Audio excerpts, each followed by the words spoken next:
Hello everyone, welcome to cooking house YouTube channel.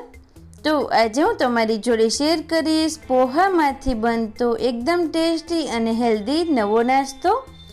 આ નાસ્તો ફક્ત 10 જ મિનિટમાં બની અને તૈયાર થઈ જાય છે।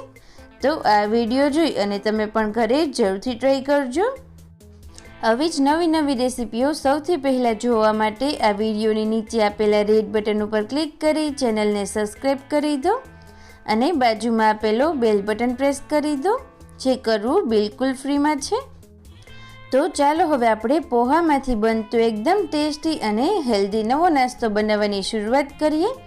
જેના માટે મેં અહીંયા 1 કપ જેટલા પોહા લીધેલા છે। જે પોહાનો આપણે બટાકા પોહા બનાવવામાં ઉપયોગ કરતા હોઈએ તે જ લેવાના છે। આ રેસીપીને તમે સવારના નાસ્તામાં અથવા તો સાંજે ભૂખ લાગે ત્યારે ઝટપટ બનાવીને ખાઈ શકો છો। તો હવે આપણે રેસીપી બનાવવા માટે પહેલાં તો પોહાને સરસ રીતે વોશ કરી લઈએ। તેના માટે આ રીતે બાઉલમાં પાણી એડ કરીશું અને હાથ વડે જ આપણે પોહાને ક્લીન કરી લેવાના છે।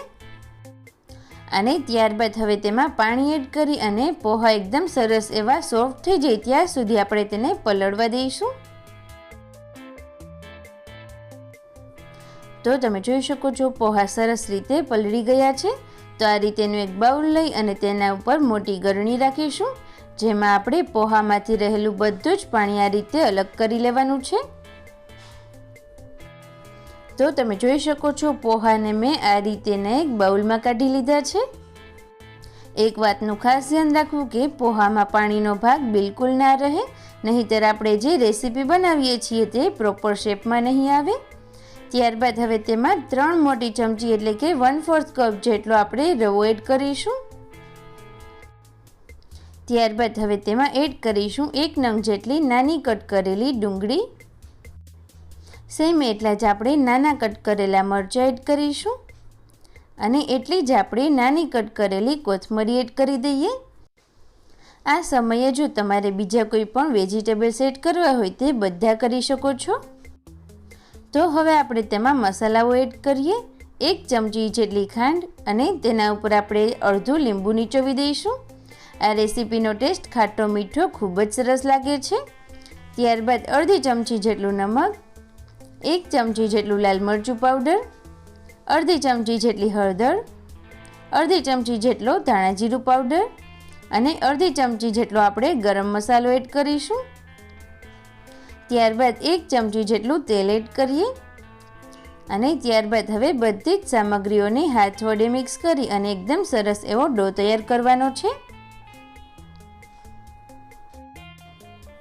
આ સમયે જો પોહામાં પાણીનો ભાગ રહી ગયો હોય કે વધારે પડતું મોઇસ્ચર હોય તો તેને કવર અપ કરવા માટે તેમાં જરૂર મુજબ 1 અથવા તો 2 ચમચી જેટલો રવો ફરીથી એડ કરી શકો છો, જેથી કરી અને આપણે જે ડો તૈયાર કરવો છે તે એકદમ સરસ એવો બનશે।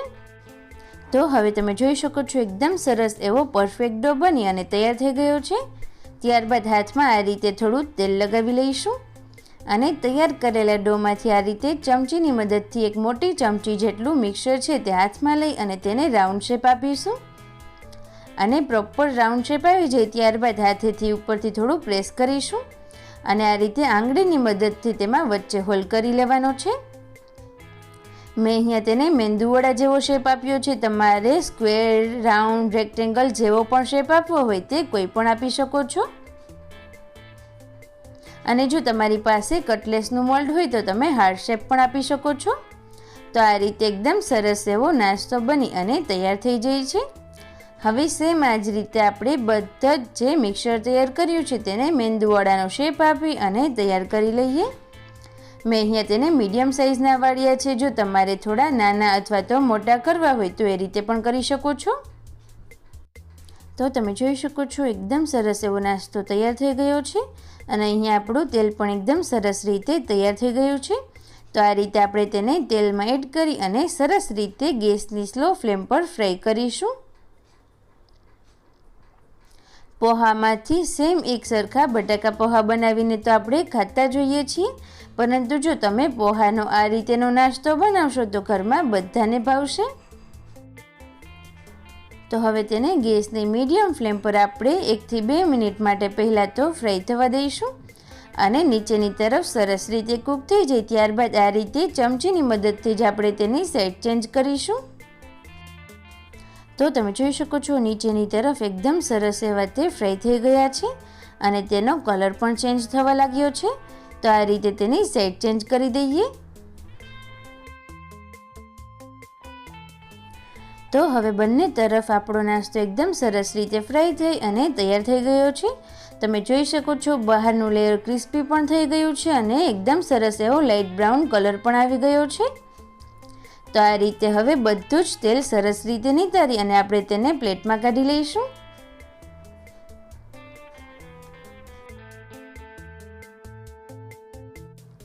તો તમે જોઈ શકો છો બનાવવામાં ખૂબ જ ઇઝી અને ખાવામાં સુપર ટેસ્ટી એવો પોહાનો નાસ્તો બની અને તૈયાર થઈ ગયો છે. તો તમે તેને ટમેટો કેચઅપ અથવા તો ચા જોડે સર્વ કરશો તો ખૂબ જ સરસ લાગશે.